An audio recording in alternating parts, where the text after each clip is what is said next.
నమస్తే, నేను Kavitha. Welcome to I dream news and నిజాలు.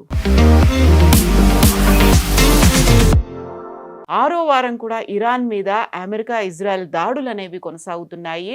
మరికొద్ది గంటల్లో అంటే బుధవారం రోజు పవర్ ప్లాంట్స్ మీద దాడి చేస్తాము, బ్రిడ్జిల మీద దాడి చేస్తాము అంటూ తీవ్రమైనటువంటి స్వరంతో డొనాల్డ్ ట్రంప్ ఒక మెసేజ్ని పాస్ చేశాడు.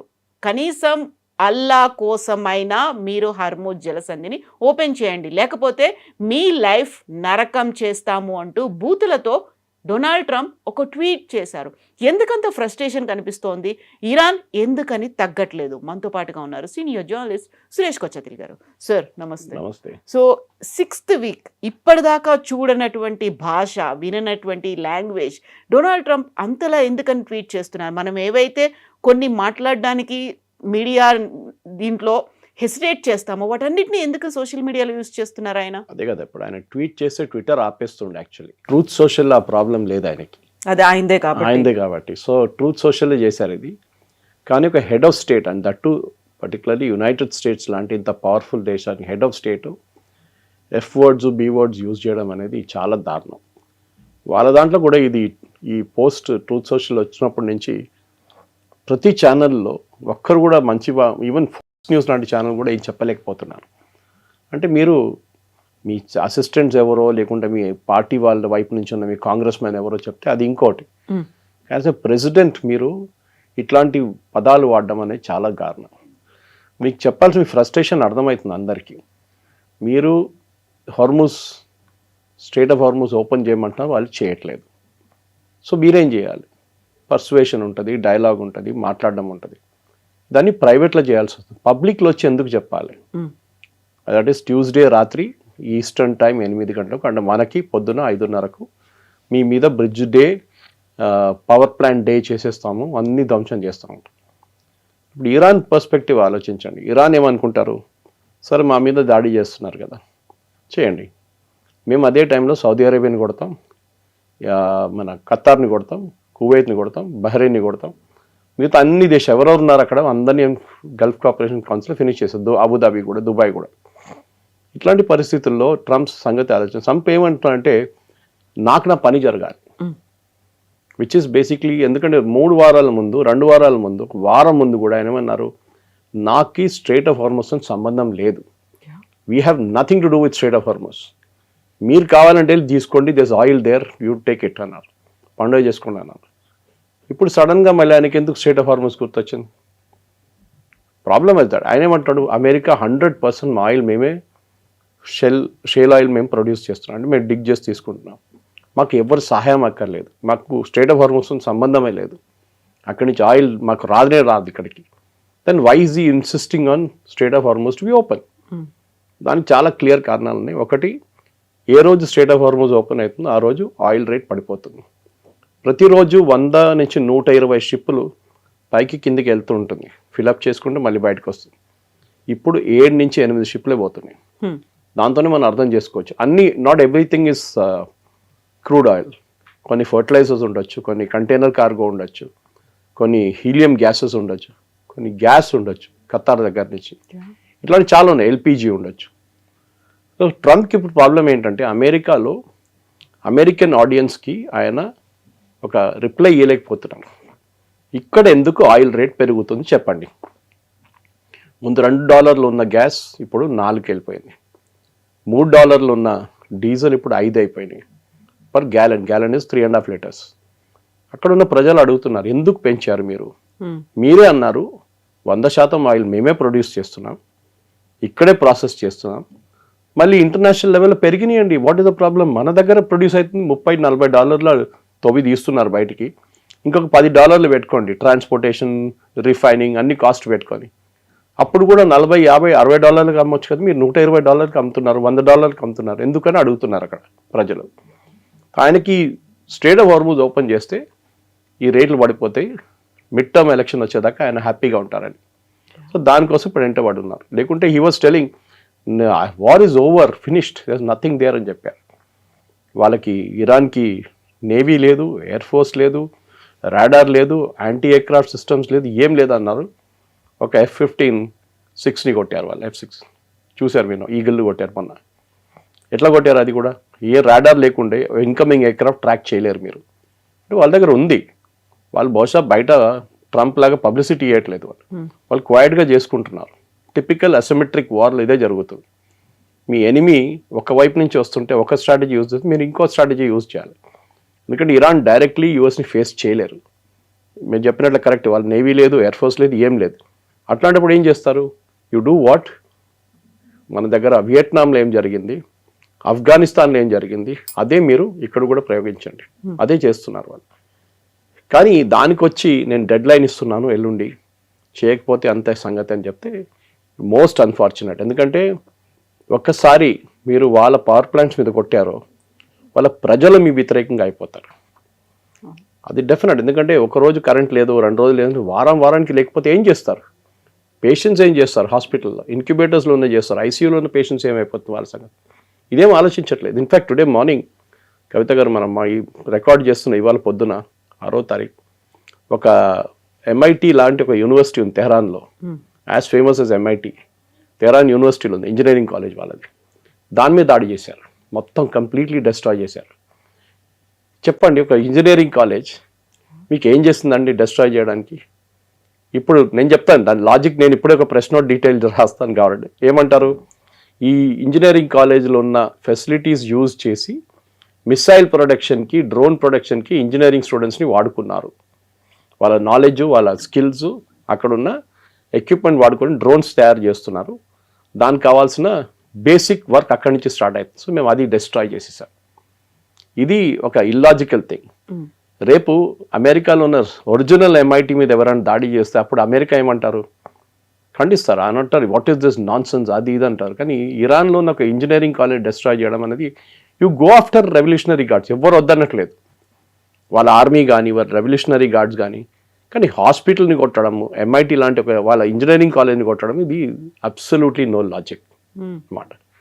మనం చూస్తున్నాం, మొన్న కూడా రెస్క్యూ అటెంప్ట్ జరిగినప్పుడు సిఏ వాళ్ళు ఒక మిస్ఇన్ఫర్మేషన్ క్యాంపెయిన్ నడిపించారు. నేను దాని గురించి ఒక ఛానల్ చెప్పాను కూడా, ఇదే జరుగుతుంది. సిఏ అని చెప్పలేదు నేను, కానీ అమెరికా ఏమంటారు, టిపికల్ రెస్క్యూ అటెంప్ట్ కన్నా ముందు మా దగ్గర ఆల్రెడీ వచ్చేసాడు క్యాండిడేట్, మా దగ్గర మా కస్టడీలో ఉన్నాడు, మీరు ఇంకా దేవులాడక్కర్లేదు, మీరు వెళ్ళిపోండి అందరు అంటారు. అదే జరిగింది. ఇరానియన్స్ విడ్రూ థింకింగ్ ఆల్రెడీ వీళ్ళు తీసుకెళ్ళిపోయారు. తర్వాత వాళ్ళు ఎయిర్క్రాఫ్ట్, హెలికాప్టర్స్ అని చూసినప్పుడు మళ్ళీ తిరిగి వచ్చారు వాళ్ళు. అక్కడే ఒక పెద్ద ఫైర్ ఫైట్ జరిగింది, మనకు తెలిసింది అది. దాంట్లో ఒక ట్రాన్స్పోర్ట్ ఎయిర్క్రాఫ్ట్ వీళ్ళు ఒక రఫ్ రన్వేలో దింపారు, చిన్న ట్రాన్స్పోర్ట్ ఎయిర్క్రాఫ్ట్. దాంట్లో పాసిబుల్లీ నేవీ సీల్స్ వాళ్ళు వచ్చారు. కానీ ఆ ట్రాన్స్పోర్ట్ ఎయిర్క్రాఫ్ట్ అక్కడున్న ఇసుకలో, శాండ్లో ఉనిపోయింది అనమాట. దాని తర్వాత దాన్ని టేక్ ఆఫ్ చేయలేకపోయారు. సో ఇదంతా అయిన తర్వాత వీళ్ళందరూ రెస్క్యూ చేసి హెలికాప్టర్ తీసుకెళ్ళిపోయిందా, వాళ్ళు ఇంకో జెట్ పంపించి దీన్ని బాంబ్ చేశారు. అదే ఇప్పుడు ఇరానియన్ స్టేట్ మీడియాలో చూపిస్తున్నారు విజువల్స్. $100 million. వాళ్ళకేం కాదు అది. ఇప్పుడు నా దగ్గర ఒక గెస్ట్ ఇవాళ అడిగారు పొద్దున, సురేష్ గారు ఒక్క జీవితం కోసం ఇంత ఖర్చు పెట్టాలనా అమెరికా అని అడిగారు. నేను చెప్పాను, వాళ్ళ దాంట్లో it is not the money, it's a prestige. రేపు ఈ ఇరాన్ చేతిలో వీడు దొరికింది అనుకోండి, ఇప్పుడు దొరకలేదు, ఆ specialist, arms specialist, what ever they call him, is not a pilot, ఆయన కర్నల్ ర్యాంక్, అది కూడా దొరికితే వాళ్ళు సరే పరేడ్ చేసుకుంటారు. వాళ్ళు ప్రతి టెలివిజన్ ఛానల్లో, ప్రతి దాంట్లో లోకంలో అందరికీ ఈయన ముఖం చూపిస్తారు, ఈయన వీడియో చూపిస్తారు. దాంతో అమెరికా దగ్గర ఉన్న పరువు మొత్తం పోతుంది. That such a powerful nation could not protect your own airmen అని. ఇప్పుడు మనం ప్యారలల్స్ డ్రా చేయాలంటే మన దగ్గర ఆపరేషన్ సింధు టైంలో అభినందన్ని ఎజెక్ట్ చేయాల్సి వచ్చింది పాకిస్తాన్లో, MiG-21. మనం ఏం చేసాం, మన దగ్గర కూడా అట్లాంటి రెస్క్యూ అటెంప్ట్ మనం ఆ టైంలో చేయలేం, చాలా రిస్కీ. ఇది కూడా చూడండి ఎంతమంది, ఆల్మోస్ట్ 100 మంది దాకా పార్టిసిపేట్ చేశారంట ఈ రెస్క్యూలో, ఇంక్లూడింగ్ నేవీ సీల్స్. ఒక 12 ఎయిర్క్రాఫ్ట్ పార్టిసిపేట్ చేశారంట. కానీ మనం ఏం చేసాం, ప్రెషర్ పెట్టాం పాకిస్తాన్ మీద. మీకు గుర్తుంటుంది, పాకిస్తాన్ అసెంబ్లీలో, నేషనల్ అసెంబ్లీలో వాళ్ళ ఫారిన్ మినిస్టర్ మాట్లాడుతున్నారు, మా ఆర్మీ చీఫ్ వచ్చి మా ప్రధానమంత్రిని బ్రీఫ్ చేశారు, అభినందన్ని నెక్స్ట్ 24 అవర్స్లో ఇండియాకి పంపించకపోతే ఇండియా వైపు నుంచి అన్ని మిసైల్స్ మా వైపు టర్న్ చేసి పెట్టారు, వాళ్ళు కొట్టేస్తారు మోదీ గారు అని చెప్పారంట. And he made a statement, his legs why shaking అన్నారు పాకిస్తాన్ ఆర్మీ చీఫ్ది. అప్పుడు వితిన్ 24 అవర్స్ రిటర్న్ చేశారు. దానికన్నా ముందు నచికేత, మీకు గుర్తుంటుంది, during Kargil war same situation, అన్నిటికంటే డేంజరస్ ఏంటంటే మీ ఎనిమీస్లో మీరు దొరకపోతే ఈవెన్ అభినందన్ని కొట్టారు వాళ్ళు, మొత్తం ఫోర్స్ అంతా బ్లడ్ ఉండే ఆయనది. కానీ ఈ పరిస్థితుల్లో దిస్ పర్టికులర్ టెక్స్ట్ బుక్ ఏం చెప్తారు, ఒక రిట్రీవల్ జరిగింది, అప్రిషియేట్ చేయాల్సింది అది, నో డౌట్. బట్ ట్రంప్ ఏంటి, ట్రంప్ రోల్ ఏంటి? ఆయన చెప్పుకుంటూ చూస్తే ఆర్మీ వైపు నుంచి ఇవ్వాలి దాకా కవిత గారు సెంట్కామ్ నుంచి ఒక స్టేట్మెంట్ రాలేదు, సెంట్రల్ కమాండ్ నుంచి నథింగ్. ఆఫీసర్ పేరు చెప్పక్కర్లేదు. ఆయన సీరియస్లీ ఇంజర్డ్ అంటున్నాడు Trump, but he'll be okay అంటున్నారు. అసలు ఏంటి, ఏం జరిగింది అసలు మనకు తెలియదు. బట్ ఓకే, అది మీ ప్రాబ్లం, మీరు సార్ట్అవుట్ చేసుకోండి. కానీ డెడ్ లైన్ ఇవ్వడం ఏంటి, అదే అర్థం కావట్లేదు. ఇది జరిగితే I think the entire Gulf will go up in flames.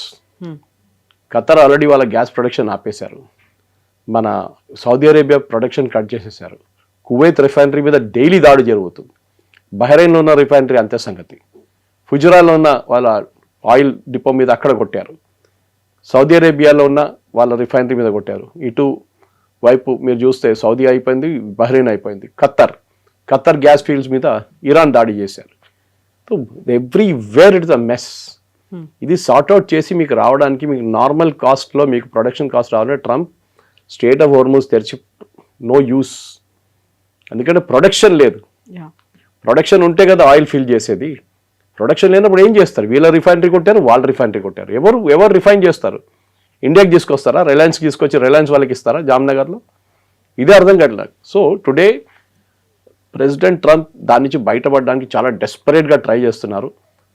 Possibly ఆమె అనుకుంటున్నాడు అంటే నేను ఈ ఒక బ్లాక్మెయిల్ ఇచ్చేసి స్ట్రేట్ ఆఫ్ హార్మూజ్ ఓపెన్ చేసి అయిపోయింది యుద్ధం, నేను వెళ్ళిపోతున్నాను ఇంటికి అని చెప్పి వెళ్ళిపోతారు. That is what is trying to do now. ఇప్పుడు పవర్ ప్లాంట్లని వదిలిపెట్టము, బ్రిడ్జిలని వదిలిపెట్టము, జస్ట్ మీరు హార్మూజ్ జలసంధిని మాత్రం ఓపెన్ చెయ్యండి. గాడ్ నేమ్ తీసుకున్నాడు అక్కడ, అదర్వైజ్ మీరంతా నరకం హెల్లో ఉన్న పరిస్థితి అక్కడ క్రియేట్ అవుతుంది అనేది ఇంత తీవ్ర స్థాయిలో హెచ్చరికలు చేస్తున్నప్పుడు ఇరాన్ మాత్రం అంతే స్ట్రాంగ్గా చెప్తోంది. అందులో వాళ్ళ ఆర్మీ చీఫ్ కూడా ఈరోజు చనిపోయాడు అనేటువంటి న్యూస్ అనేది వస్తున్నప్పుడు ఎక్కడికి వెళ్తోంది అనుకున్నప్పుడు మళ్ళీ ఇంకొక న్యూస్ 45 days సీజ్ ఫైర్ కోసం ప్రయత్నాలు అనేవి జరుగుతున్నాయి అనే మాట. వాళ్ళ IRGC ఇంటెలిజెన్స్ చీఫ్ చనిపోయారు వాళ్ళు పొద్దున, అది అంగీకరించారు వాళ్ళు. కానీ ప్రాబ్లం ఎక్కడ వస్తుందంటే కవిత గారు, ఈ 45 రోజుల సీజ్ ఫైర్ కాదు, లాంగ్ టర్మ్ సొల్యూషన్ కావాల్సి వస్తుంది. మీరు అంటున్నారు, ఇరాన్ అంటున్నారు హోర్మూజ్ మేము మూతపడలేదు, హోర్మూజ్ బాగానే ఉంది, we are not allowing American ships and Israeli ships and వాళ్ళ తోడు ఉన్న వాళ్ళ షిప్స్ అలౌ చేయట్లేదు అంతే. వేర్ చైనీస్ షిప్స్ పోతున్నాయి, ఇండియన్ షిప్స్ పోతున్నాయి, పాకిస్తానీ పోతే ఈవెన్ ఇండోనేషియన్ షిప్స్ మొదలైనవి. ఇప్పుడు వాళ్ళ షిప్స్ వెళ్తున్నాయి, ప్రాబ్లం లేదు. కానీ ద మెయిన్ ప్రాబ్లమ్ ఇది అమెరికాకి అమెరికన్ షిప్స్ అనేది లేదు ఎక్కువ. కానీ లైబీరియన్ ఫ్లాగ్ ఉండొచ్చు, ఎవరైనా ఉండొచ్చు, దాన్ని ఇరాన్ పోనీయట్లేదు. సో అక్కడే ప్రాబ్లం వస్తుంది. ఎందుకంటే వీళ్ళు ఒక కోడ్ పెట్టుకున్నారు ఇరాన్, వాళ్ళ వైపు నుంచి మీరు పర్మిషన్ తీసుకోవాలంటే ఒక కోడ్ ఇస్తారు వాళ్ళు. ఆ కోడ్ ఈ ship has to give every time the pass through Hormuz. ఇప్పుడు నిన్న మొన్న కూడా 2 న్యూస్ ఐటమ్స్ వచ్చాయి. Oman and Iran strait of హార్మూజ్ని ఎట్లా కంట్రోల్ చేయాలని మాట్లాడుతున్నారంట. ఎందుకంటే ఈ స్ట్రేట్ ఆఫ్ హార్మూజ్ అనేది పర్షియన్ గల్ఫ్ నుంచి స్టార్ట్ అయ్యి కిందకు వచ్చి దుబాయ్ దగ్గర ఇట్లా తిరుగుతుంది, అది takes a U-turn like thing and then strait of Hormuz start అవుతుంది. ఆ పాయింట్లో 2 దేశాలకు ఉన్న టెరిటోరియల్ వాటర్స్ అది. మన దగ్గర కూడా మన దేశం నుంచి 35-40 కిలోమీటర్ దాకా మనకు ఒక టెరిటోరియల్ రైట్స్ ఉంటుంది, మనకి ఎకనామిక్ జోన్ మనది అది. అక్కడ మిగతా దేశాల నుంచి వచ్చి ఎవరైనా ఫిషింగ్ చేయకూడదు, అన్ని రూల్స్ ఉంటుంది అట్లాంటిది. ఇరాన్ ఎప్పుడు అంటున్నారు, మా వైపు నుంచి వెళ్తున్న షిప్లు మా నీళ్ళ నుంచి వెళ్తుంది, going through my economic waters, next is Oman. So మేము దాని మీద టోల్ పెట్టినా లేకుంటే ఆపేసినా మీకు ప్రాబ్లం ఏంటి? It is not a free flowing river. అది వాళ్ళ లాజిక్ అన్నమాట. కానీ ఇన్ని రోజులు చేయకుండా సడన్గా చేస్తే ఎవరైనా అడుగుతారు ఎందుకు చేస్తున్నారనేది. ఇరాన్ ప్రాబ్లం ఏంటంటే వాళ్ళకి దగ్గర ఉన్న ఒకటే ట్రంప్ కార్డ్ ఇది. ఈ ట్రంప్ కార్డ్ వాళ్ళ చేతి నుంచి పోయింది అనుకోండి, ట్రంప్ మళ్ళీ ఆడుకుంటారు వాళ్ళు. So they have to retain హార్మోస్. ఇది వాళ్ళ స్ట్రాటజీ అట్ ఎనీ కాస్ట్. ఇప్పుడు మీరు రేపు ఏమైనా చేస్తే కూడా US వచ్చి దాడి చేశారనుకోండి వాళ్ళ మీద, కర్గ్ ఐలాండ్ మీద మేము ఆక్యుపై చేస్తూ అంటున్నారు. వీళ్ళ స్ట్రాటజీ US ఒక స్ట్రాటజీ ఉండొచ్చు. ఇన్ఫ్యాక్ట్ టుడే మార్నింగ్ చాలామంది 4-star రిటైర్డ్ జనరల్స్ మాట్లాడుతున్నారు, ఇటువైపు బాంబింగ్ చేసినప్పుడు, ఇరాన్ మెయిన్ లైన్ మీద బాంబింగ్ చేసినప్పుడు కర్గ్ ఐలాండ్ వైపు వీళ్ళు ఈ ఫ్లోటిలా పంపిస్తారు, ల్యాండింగ్ షిప్స్ని పంపిస్తారు. ఇరాన్ ఇక్కడ బిజీ ఉంటారు, వాళ్ళు ఎట్లా ఆడుకోవాలి, వీళ్ళని ఎట్లా ఆడుకోవాలి. ఈవెన్ టుడే వాళ్ళు 16 ప్లేసెస్లో బాంబింగ్ జరిగింది, ఆలోచించండి. సో ఆ రోజు ఎంత ఉంటుంది, 2 ఇట్ విల్ రెయిన్ లైక్ హెల్ అన్నారు. ఆ స్పెల్లింగ్ కూడా తప్పు చెప్పాడు ట్రంప్. REIGN అని కొట్టాడు. నేను దాన్ని కరెక్ట్ చేశాను, తర్వాత చెప్పాను. రెయిన్ అంటే ఒక రాజ్యం, how long you rule, it's not rain అంటే వర్షం పడేట్లా. ఎనీవే, సో ఈ రెయిన్ ఆఫ్ హెల్ ఉంటుంది కదా చూడండి, అది ఇరాన్ మీద పడుతుంది. ఇరాన్ ఇమ్మీడియట్గా ఏం చేస్తారు, ఎక్కడ పోయినా అక్కడ ఫైర్ చేసేస్తారు వాళ్ళు, ఎవరైనా కానివ్వండి. So they will fire at Kuwait, they will fire at Qatar, అందరి మీద పోతుంది. మార్క్ మై వర్డ్స్ కవిత గారు, నెక్స్ట్ 10 సంవత్సరాల దాకా వీళ్ళ ఎకానమీ మొత్తం ధ్వంసం అయిపోతుంది. అందరిది ఆల్రెడీ అయింది. ఇప్పుడు ఖతర్ అన్నారు కదా, నెక్స్ట్ 5 years పడుతుంది మాకు రెగ్యులర్ ఎకనామిక్ యాక్టివిటీకి రావడానికి. దుబాయ్ కూడా అంత సంగతి, టూరిజం డెస్టినేషన్ అక్కడ.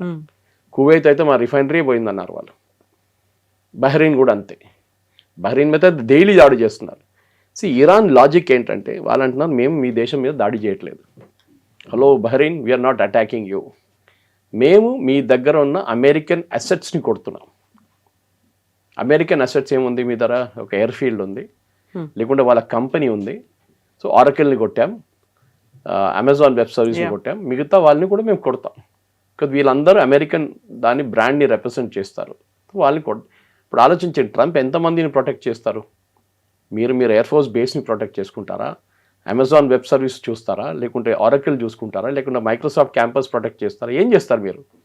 ఒక లిమిట్ ఉంటుంది. ఇది ట్రంప్కి ఇప్పుడున్న అన్నిటికంటే పెద్ద ఇష్యూ. ఎందుకంటే at local level, domestic level ఆయన రేటింగ్స్ చాలా పడిపోయినాయి, 32 దాకా వచ్చినాయి.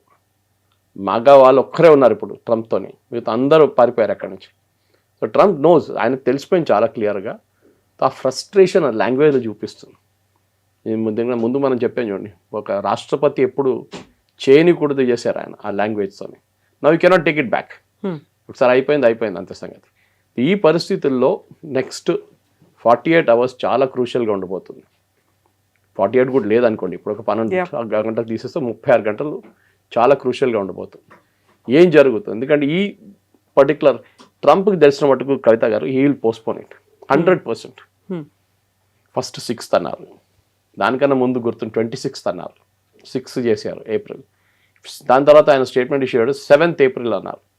తర్వాత వైట్ హౌస్ వచ్చి అన్నారు కాదు 8th April అన్నారు. ఇప్పుడు రేపు వచ్చి అంటారు వీఆర్ నెగోషియేటింగ్, చాలా దగ్గరకు వచ్చేసాం నెగోషియేషన్లో, so I'm postponing it by another 1 week అంటారు. అందరు టెన్షన్లో ఉన్న అందరు రిలాక్స్ అయిపోతారు. మళ్ళీ బాంబింగ్ నడుస్తూనే ఉంటుంది ఇరాన్ మీద. సో బహుశా ఇప్పుడు ఏం జరగబోతుందంటే, ట్రంప్ ఆల్వేస్ చికెన్స్ అవుట్ అని చెప్పి ఒక కామెంట్, ఒక టర్మినాలజీ ఉంది అమెరికాలో, టాకో, అదే బహుశా జరుగుతుంది. Trump will slowly move away. ఆయనతో కాదు ఇది, ఆయన బాంబింగ్ చేస్తున్నారు, కానీ ఈ బాంబింగ్తోని అక్కడ ఇరాన్లో ఉన్న ప్రజలు వాళ్ళ గవర్నమెంట్ వైపు సపోర్ట్ చూపిస్తున్నారు, ట్రంప్ వైపు కాదు. ఇది ట్రంప్ నేర్చుకోవాల్సింది. మీరు అటాక్ చేయాల్సింది గవర్నమెంట్ని, ప్రజల మీద కాదు. పవర్ కట్ ఆఫ్ చేస్తే ప్రజల మీద ప్రాబ్లం ఉంటుంది. డీసాలినేషన్ ప్లాంట్ కొడితే వాళ్ళకి నీళ్ళు దొరకదు. ఖతార్ లాంటి ప్లేస్ కవిత గారు 100% డిపెండెంట్ ఆన్ డీసాలినేషన్. వాళ్ళ లోకల్ పాపులేషన్ 4 లక్షలు ఉన్నారు, కానీ ఎక్స్పాట్రేట్ పాపులేషన్ ఎంతో ఎక్కువ దానికన్నా. వాళ్ళ డీసాలినేషన్ మీరు కొట్టారనుకోండి, అందరు పారిపోతారు అక్కడి నుంచి, ఇంక్లూడింగ్ ద లోకల్ పాపులేషన్. ఎక్కడికి వెళ్తారు? నీళ్ళు ఎక్కడ ఉన్నాయి? Dubai same thing, Qatar, Kuwait, Bahrain, only Saudi Arabia దగ్గర 50% గ్రౌండ్ వాటర్ ఉంది, విత్ ఎక్కడ లేదు.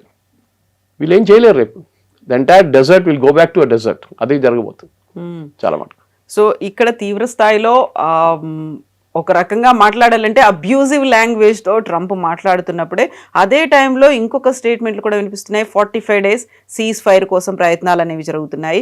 టర్కీతో పాటుగా ఈజిప్ట్ కావచ్చు, పాకిస్తాన్, ఇలాంటి దేశాలు ఆ ప్రయత్నాలు మొదలుపెట్టాయని. 2 స్టేట్మెంట్లు, ఒకటి స్ట్రాంగ్ స్టేట్మెంట్, ఇంకోటేమో కొంచెం అండర్స్టాండింగ్ స్టేట్మెంట్ లాగా అనుకోవచ్చు. ఎందుకని సేమ్ టైం వస్తున్నాయి ఇప్పుడు? డిప్లొమసీలో ఇది ఒక టాక్టిక్ కవిత గారు. క్యారెట్ అండ్ స్టిక్ అంటారు ఇంగ్లీష్లో. కర్ర పట్టుకుంటారు, ఇంకో సైడ్ క్యారెట్ పట్టుకుంటారు. ఇవి తినో లేకుండా కొడతాను నేను, ఏదైనా ఆప్షన్, 2 ఆప్షన్లు ఉన్నాయి నీ దగ్గర. సో ఆబ్వియస్లీ ఇరాన్ చూస్తున్నారు.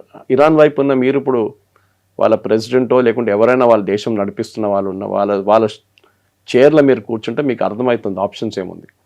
మా దేశం మొత్తం ధ్వంసం చేస్తున్నారు, ఏం మిగలలేదు, అన్నీ కొట్టేశారు. కానీ దీని నుంచి లెసన్స్ ఏమైనా ఉందా నేర్చుకోవాలంటే మీరు లిబియా చూడండి, ఇరాక్ చూడండి, ఆఫ్ఘనిస్తాన్ చూడండి. ఈ దేశాలన్నీ యుఎస్ ఇట్లనే చేశారు వాళ్ళు. ఇరాక్లో వెపన్స్ ఆఫ్ మాస్ డిస్ట్రక్షన్ ఉందని చెప్పి బుష్ టైంలో వీళ్ళందరూ కలిసి వెళ్ళారు అక్కడికి, నేటోతో సహా. The only difference is president bush United nations దగ్గర వెళ్ళి అప్రూవల్ తీసుకున్నారు, which is the good thing, saying వీళ్ళ దగ్గర వెపన్స్ ఆఫ్ మాస్ డిస్ట్రక్షన్ ఉంది. ఇప్పుడు యురేనియం లాగానే స్టోరీ అది కూడా. లాస్ట్ ఏం జరిగింది, వెపన్స్ ఆఫ్ మాస్ డిస్ట్రక్షన్ దొరకలేదు, సద్దాం హుసేన్ ఉరి తీసేశారు. దాని తర్వాత అక్కడ ఇప్పుడు మొత్తం గందరగోళం ఉంది. అక్కడ ఎవరు ఎవరితో కొట్లాడుతున్నా కూడా ఏమని చెప్పలేము. ప్రెసిడెంట్ ఉన్నారంటే ఆయన పేరు కూడా నాకు తెలియదు, ఉన్నాడు అనుకుంటాను, కానీ ఎవరు పట్టించుకోరు. ఐసిస్ ఉంది అక్కడ, మీరు అల్ఖైదా ఉంది అక్కడ, ఇరాన్ వైపు ఉన్న కొన్ని ఫోర్సెస్ అక్కడ ఉన్నాయి, and government plus US and NATO, వీళ్ళందరూ వచ్చి కూడా ఇరాక్ని మొత్తం కంప్లీట్గా మటాష్ చేసేస్తారు. ఆఫ్ఘనిస్తాన్ చూడండి, సోవియట్స్ని మీరు అక్కడి నుంచి తరిమి కొట్టారు, ఎవరు యూజ్ చేశారు, తాలిబాన్ యూజ్ చేశారు. తాలిబాన్ తర్వాత తాలిబాన్ కొట్టి పంపించిన తర్వాత అల్ఖైదా వచ్చారు, మళ్ళీ మీరు అల్ఖైదా మీద బాంబింగ్ చేశారు, అల్ఖైదా పారిపోయారు. తర్వాత ఏమైంది, మీరు పారిపోయారు. దాని తర్వాత ఇప్పుడు మళ్ళీ తాలిబాన్ వచ్చి కూర్చున్నారు. So you replace one Taliban with another Taliban, అంతే, ఇంకేం చేయలేదు. ఇన్ని మిలియన్స్ ఖర్చు పెట్టి చేసిన పని ఇది. లిబియా చూడండి, సేమ్ థింగ్ హ్యాపెన్. కర్నల్ గద్దాఫీని దింపాలి, yes agreed, dictator, absolute useless fellow, అంతా కరెక్టే. కానీ ఏం చేశారు దాని తర్వాత? లిబియాలో ఒక గవర్నమెంట్ అంటే గవర్నమెంట్ లేదు, ఇప్పుడు ఉన్నా అంటే ఉంది అంతే. అక్కడ కూడా సేమ్ థింగ్, ఫ్యాక్షన్స్ కొట్టుకుంటున్నారు, వీళ్ళు వాళ్ళ మీద కొట్టుకుంటారు, వాళ్ళు వీళ్ళ మీద, మొత్తం సివిల్ వార్ నడుస్తుంది. Then you take Syria, latest హఫీజుల్ అసాద్ని అక్కడి నుంచి వీళ్ళందరూ కలిసి రష్యాకి ప్యాక్ ఆఫ్ చేశారు. ఏం జరుగుతుంది, ఒక టెర్రరిస్ట్ విత్ $10 million రివార్డ్ ఆయన తీసుకొచ్చి ప్రెసిడెంట్గా కూర్చోబెట్టారు. ముందు ఐసిస్ టెర్రరిస్ట్ ఉండే ఆయన, ఆలోచించండి. ఇట్లాంటి పరిస్థితి నడుస్తుంది అక్కడ. So you are not able to control the narrative, ఇది ప్రాబ్లం అక్కడ. మీరు ప్రతి దేశంలోని మీరేమైనా ఫైనల్ క్లోజర్ అచీవ్ చేశారంటే ఎక్కడ చేయలేదు, ఇక్కడ కూడా అదే జరుగుతుంది. ఇప్పుడున్న ఇరానియన్ రెజిమ్ పడిపోయింది అనుకోండి, రేపు ఇరాన్ కూడా ఇంకొక ఇరాకో లిబియానో లేకుంటే ఏం చెప్తారు ఆఫ్ఘనిస్తాన్ లాగా తయారైపోతారు. అదే జరగబోతుంది 100%. That is what will happen. So ఇప్పుడే విపరీతమైనటువంటి వార్తలు కూడా వినిపిస్తున్నాయి. చాలా వరకు అటాక్స్ అనేటివి యుఎస్కి చెందినటువంటి మిసైల్స్ని కావచ్చు, వీటన్నిటిని కూల్చేస్తుందని చెప్పినప్పుడు కూడా ఇరాన్ యూస్ చేసినటువంటి డ్రోన్లు కావచ్చు, వాళ్ళ దగ్గర ఉన్నటువంటి డిఫెన్స్ ఎక్విప్మెంట్ కేవలం 1% మాత్రమే యూస్ చేసింది. అది కూడా ఓల్డ్ వన్ యూస్ చేసింది. ఇప్పటికి కూడా స్టాక్ 99% అలాగే ఉంది. అన్ని న్యూ జనరేషన్ అన్నీ కూడా అలా ఉన్నాయి. వాటిని అన్నిటిని ఇంకా యూటిలైజ్ చేసుకోవట్లేదు ఇరాన్ అనే మాట. ఇది ఇంగ్లీష్లో గేమ్ ఆఫ్ బ్లఫ్ అంటారు. మనం ప్యాక్ ఆడుతున్నప్పుడు మన దగ్గర ట్రంప్ కార్డ్ లేన కానీ మనం ఎట్లా యాక్ట్ చేస్తామంటే, మన దగ్గర ట్రంప్ కార్డ్ ఉంది, మీరు అందరు పోయారు, నేను ఆ ట్రంప్ వేసేస్తే షో ఆఫ్ చేసుకుంటా.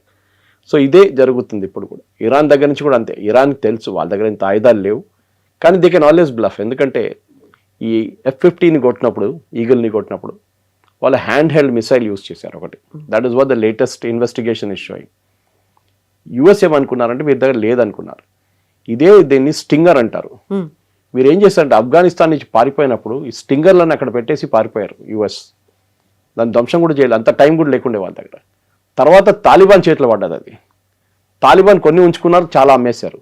Possibly some of them have reached Iran. ఈ స్టింగర్ మిసైల్ అడ్వాంటేజ్ ఏంటంటే అది హీట్ సీకింగ్ మిసైల్. మీరు ఒక ఎయిర్క్రాఫ్ట్లో బ్యాక్ బర్నర్ ఉంటుంది, ఇంజిన్ది, చాలా హీట్ జనరేట్ చేస్తుంది. అది టేక్ ఆఫ్ చేసినప్పటి నుంచి దట్ బర్న్ అవుతున్నాడు మీకు అనిపిస్తుంది. This heat missile will go after that heat. దానికోసం ఎయిర్క్రాఫ్ట్ ఎప్పుడైనా ఫైటర్ ఎయిర్క్రాఫ్ట్ ఏం చేస్తారంటే ఫ్లేర్స్ పంపిస్తారు సైడ్కి ఇట్లా. దట్ ఈస్ జస్ట్ డైవర్ట్ అనమాట, ఏదైనా మిసైల్ వస్తుంది అట్లా వెళ్ళిపోతుందని. కానీ ఈ కేసులో కరెక్ట్ అది వెళ్ళి కొట్టింది దాన్ని. సో అఫ్కోర్స్ F-15 F-35కి సంబంధమే అసలు world of difference. F-35 is a stealth bomber, versus F-15 పాత టెక్నాలజీ, దాన్ని అప్గ్రేడ్ చేసి వచ్చారు. ఇనీషియల్ డేస్లో నా అంచనా ప్రకారం ఇట్ వాస్ $35 million. తర్వాత అప్గ్రేడ్ 60 అయింది. ఇప్పుడు they are saying now latest one with all the upgrades is around $100 million. మన పాకిస్తాన్ F-16 కూడా వీళ్ళు F-15 F-16 అప్గ్రేడ్ చేస్తున్నారు యూఎస్ ఇప్పుడు, ఎందుకంటే వాళ్ళకి బిజినెస్ అది. సో ఈ F-15ని మీరు కొట్టారని చెప్పి వాళ్ళు పండుగ చేసుకుంటే ఇరాన్. F-35ని కొట్టాం ఫస్ట్ వాళ్ళు చెప్పారు. A-10 వార్థాగ్ని they hit it over strait of Hormuz, అది కూడా క్రాష్ అయింది. Pilot ejected from that. కానీ ఇదన్నీ చూస్తే మీరు చెప్పినట్లు కరెక్టే, ఇరాన్ దగ్గర ఏం లేదు, ఇరాన్ దగ్గర ఆయుధాలు లేదు అనుకున్న అమెరికా ఇంత పెద్ద boast that they are finished, that nothing they have అని చెప్పారు. ఇది ట్రంప్ ది టిపికల్ ఒక ఏం చెప్తారు, ఒక గేమ్ ఆఫ్ బ్లఫ్ అనమాట ట్రంప్ది. మీరు ధ్వంసం చేశారు, అగ్రీడ్, బట్ మీరు దాన్ని ఇంత పబ్లిసిటీ ఇవ్వాల్సింది ఎందుకు? మీరు కొంచెం హంబుల్గా ఉండండి. ఎస్ దే మే హ్యావ్, వాళ్ళ దగ్గర ఉండొచ్చు, నాకు తెలియదు. మా దగ్గర ఉన్నప్పుడు మేము 90% డిస్ట్రాయ్ చేసేసాం, 10% వాళ్ళ దగ్గర ఉండొచ్చు ఇంకా. అప్పుడు మీకు ఒక ఎక్స్క్యూజ్ వచ్చేస్తుంది. ఇప్పుడు అందరు అడుగుతున్నారు అదే, మీరు అన్నారు అయిపోయింది. ఎందుకంటే ఈ ఎయిర్క్రాఫ్ట్ పర్టికులర్ వన్ F-15 కవిత గారు, it was flying very low. Usually అది 10,000 feet దానిపైనే ఫ్లై చేస్తుంది. ఇది 3,000 feet నుంచి ఫ్లై చేస్తుందంట. Obviously it was looking for something in the ground. Bombing mission ఉండొచ్చు, లేకుంటే రికానసెన్స్ మిషన్ ఉండొచ్చు. సో దాన్ని కొట్టారు. అదే ఎయిర్క్రాఫ్ట్ 10,000 feet ఉంటే మీరు కొట్టలేరు. హీట్ సీకింగ్ మిసైల్ కాదు, దేనికి చాలా డిఫికల్ట్ ఉంటుంది. సో అట్లాంటి ఆబ్వియస్లీ మీరు కాన్ఫిడెన్స్ ఏమొచ్చిందంటే మీకు, మేము ఎంత లో పోయినా కానీ ఎవ్వరు మమ్మల్ని ముట్టరు. ట్రంప్ చెప్పారు కదా, Iran skies are free for us, we are flying in and out, B-2 bombers ఎవరైనా కానీ మేము ఫ్లై చేసుకుంటూ పోతే అక్కడ ఏం లేదని చెప్పి. We made the same statement operation సింధూర్లో మనం పాకిస్తానీ రాడార్స్ని కొట్టాం ఫస్ట్. కొట్టిన తర్వాత సెకండ్ డే మనకి ఫ్రీ అయిపోయింది. We could fly in to Pakistan without detection.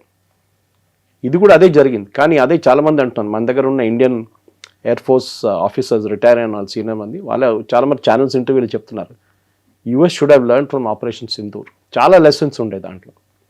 ఒకటి, how to use unconventional war. Pakistan Turkey drones, China drones వాడారు. Pakistan Chinese air traffic systems వాడారు, వాళ్ళ రాడార్స్ వాడారు. ఇరాన్ దగ్గర అదే ఉంది. అమెరికా మన ఫైటర్ జెట్లు కూలిపోయాయి, రఫేల్ కూలిపోయాయి అనేటువంటి క్యాంపెయిన్ చేసేదే వాళ్ళు. అండ్ ట్రంప్ కూడా అదే విషయాన్ని పదే చెప్తూ వచ్చారు కదా.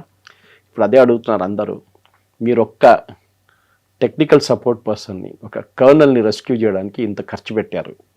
నా దగ్గర ఒకరు అడిగారు, ఎందుకు ఇంత ఖర్చు పెడతారు వీళ్ళు, అయిపోయింది కదా, నిడిసేసి అయిపోతుండే కదా. ఆల్మోస్ట్ 940 కోట్ల పోయింది. సో మీరు మీ ఇండియా దగ్గర వచ్చినప్పుడు మీరు అన్నారు, నేను యుద్ధం నేనే ఆపాను, అదొకటి. వాళ్ళ 7 ఎయిర్క్రాఫ్ట్ పోయిందన్నారు. ఇప్పుడు ఆయన ఒక్క ఎయిర్క్రాఫ్ట్ గురించి కూడా మాట్లాడలేదు.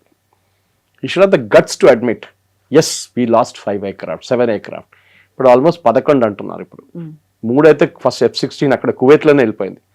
ఒక్కొక్క 100 million అగైన్ ఆలోచించారు. అక్కడ 300 million పోయినాయి. దాని తర్వాత A-10 వార్తాక్ ఒకటి పోయింది. ఇప్పుడు F-15 పోయింది. ఒక అవాక్స్ కొట్టారు వాళ్ళు సౌదీ అరేబియాలో, అక్కడ మేజర్ డ్యామేజ్. సో ఇట్లాంటి పరిస్థితుల్లో అమెరికా దగ్గర ఇప్పుడు ఏం చెప్తారు, they have no right to show a face అంటారు ఇంగ్లీష్లో. చూపిలేక వాళ్ళు పబ్లిక్లో ప్రెసిడెంట్ ట్రంప్ వచ్చి రేపు ఒక రిపోర్ట్ కార్డ్ ఇవ్వాలంటే ఆయన ఇవ్వలేడు. మమ్మల్ని అంటే భారతదేశాన్ని ఎట్లా మాక్ చేశారు ఆ రోజు. They have lost aircraft, they have lost 7 aircraft. Who ఈ డజంట్ స్పెసిఫై. నేనే సీజ్ ఫైర్ చేయించాను, మీకు తెలుసు కదా, నేనే చేయించాను. ఇప్పుడు అస్సలు ఆయనకు ఒక వైట్ హౌస్లో దాచుకుంటున్నాడు, ఇప్పుడు బయటికి రావట్లేదు. ఇన్ఫాక్ట్ దిస్ వీకెండ్ ఈ డెంట్ గో టు ఫ్లోరిడా. ఆయన మరలోగా పోతారు ఆయన ఇంటికి గాల్ఫ్ ఆడడానికి. దిస్ వీకెండ్ ఈ డెంట్ గో, ఎందుకంటే సిచ్యువేషన్ రూమ్లో ఉండాలి, సిచ్యువేషన్ చాలా సీరియస్ ఉందని చెప్పేసి. ప్రెసిడెంట్ ట్రంప్కి ఒక రియాలిటీ చెక్ వచ్చింది కదా. The end of the war is very clear. Lesson end of the war result is Iran will be finished, దాంట్లో డౌట్ లేదు. ఓకే, కానీ at what cost? Okay, American aircraft, American personnel 13 మంది చనిపోయారు ఇప్పుడు దాకా, 170 మంది ఇంజర్డ్ అయ్యారు. Even this technical person was evaluated and taken out, colonel, ఆయనకి సివియర్ గాయాలయ్యాయి అంట. But Trump says will be okay, no problem. కానీ మీరు మీ వార్లో మీ వైపు నుంచి ఉన్న జరిగిన నష్టాల గురించి ఒక రిపోర్ట్ కార్డ్ ఇవ్వండి. అది ఇవ్వట్లేదు. వై సాక్ యువర్ ఆర్మీ చీఫ్ని సాక్ చేశారు, పీట్ హెస్గెత్. యుద్ధం నడుస్తుంది, యుద్ధం నడిమిట్లో మీ ఆర్మీ చీఫ్ని సాక్ చేశారు మీరు. మీ ట్రూప్స్ మొరాల్ ఏముంటుంది, వాళ్ళ కింద పనిచేసే ఆఫీసర్ మొరాల్ ఏముంటుంది? మా బాస్ని సాక్ చేసేసారు, యుద్ధం నడుస్తుంది, యుద్ధం తర్వాత మీ పొలిటికల్ పాయింట్ అప్పుడు తీర్చుకోండి. మీరు మోదీ గారు చేశారనుకోండి, ఇది ఇప్పుడు ద్వివేది గారిని సాక్ చేస్తే ఎట్లా ఉంటుంది image? It doesn't happen that way. కానీ అమెరికాలో ఏదో లార్జెస్ట్ డెమోక్రసీ అంటారు, we will send you to stone age అంటారు ఇరాన్ని. ఇరాన్ 6,000-7,000 సంవత్సరాల సివిలైజేషన్ ఇరాన్. అమెరికా 250 సంవత్సరాలు అంతే. స్టోన్ ఏజ్లో ఎవరున్నారో అందరూ తెలిసిపోయింది చాలా clear. I think Trump he's made an absolute fool of himself దీంట్లో. ఇంకా ఆయన దీని నుంచి ఎట్లా బయటపడతాడంటే ఒకటే, ఇరాన్ని మొత్తం జంక్షన్ చేసి నేను గెలిచాను చూడండి, ఐఎమ్ లీవింగ్ నౌ అని చెప్పి, state of Hormuz is open, మీరు ఏం కావాలంటే చేసుకోండి అని చెప్పి వెళ్ళిపోతారు. That is what is going to happen. But Iran మాత్రం తాము ఓడిపోవడానికి సిద్ధంగా లేదు, ఇంకా అమెరికా వచ్చి గెలిపించుకో. కరెక్ట్. ఇరాన్ అయితే ఓడిపోవడానికి సిద్ధంగా లేదు. అమెరికా ఎంత మేము గెలిచామని చెప్పుకుందాం అనుకున్నా కానీ ఆ స్కోప్ కూడా ఇవ్వట్లేదు. కరెక్ట్. ఎందుకంటే అన్కన్వెన్షనల్ వార్ వాళ్ళు ఫైట్ చేస్తున్నారు, అసిమెట్రిక్ వార్ అంటారు. మరి ఎప్పుడు వియట్నాం మాట్లాడుతుండే. Even Afghanistan was like that. ఆఫ్ఘనిస్తాన్లో అక్కడున్న తాలిబాన్ కానీ ముందున్న అల్ఖైదాకి తెలుసు యుఎస్ని డైరెక్ట్ ట్యాకిల్ చేయలేదు. మా దగ్గర ఎయిర్ ఫోర్స్ ఉంది, మా దగ్గర ఎయిర్ ఫోర్స్ లేదు. ఏం చేస్తారు? ల్యాండ్ మైన్ పెడతారు, ఓకే, సూసైడ్ బాంబర్స్ తీసుకొస్తారు. ఇది వాళ్ళ అసిమెట్రిక్ వార్ఫేర్. యుఎస్ చేయలేరు కదా సూసైడ్ బాంబింగ్. సో వాళ్ళ దగ్గర అంత మోటివేటెడ్ ఎవరు దొరకరు వాళ్ళకి. సో ఇది వాళ్ళు చేస్తారనమాట. సో వాళ్ళ వైపు ఉన్న టాక్టిక్స్ వాళ్ళు యూజ్ చేస్తారు, అమెరికా వైపు ఎయిర్ పవర్ యూజ్ చేస్తారు.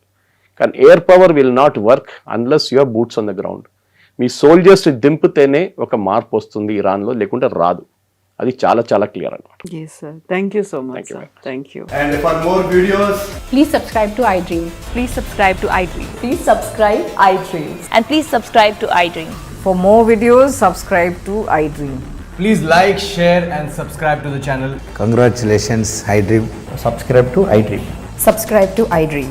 So subscribe to iDream Media. iDream team అందరికి huge congratulations. Please subscribe iDream Media. Please subscribe to iDream. Subscribe iDream. Please subscribe to iDream. iDream అంటే నా కళల ఛానల్ను సబ్స్క్రైబ్ చేసుకున్న నోరు తిరుగుతలేదు, మీరైతే గంట గుర్తు కొట్టండి. For more such videos, please subscribe to iDream. Subscribe to iDream. Please subscribe to iDream. Please subscribe iDream Media. Please do subscribe to iDream. Please subscribe to iDream Media. For best entertainment and information, please subscribe iDream. And don't forget to subscribe to iDream.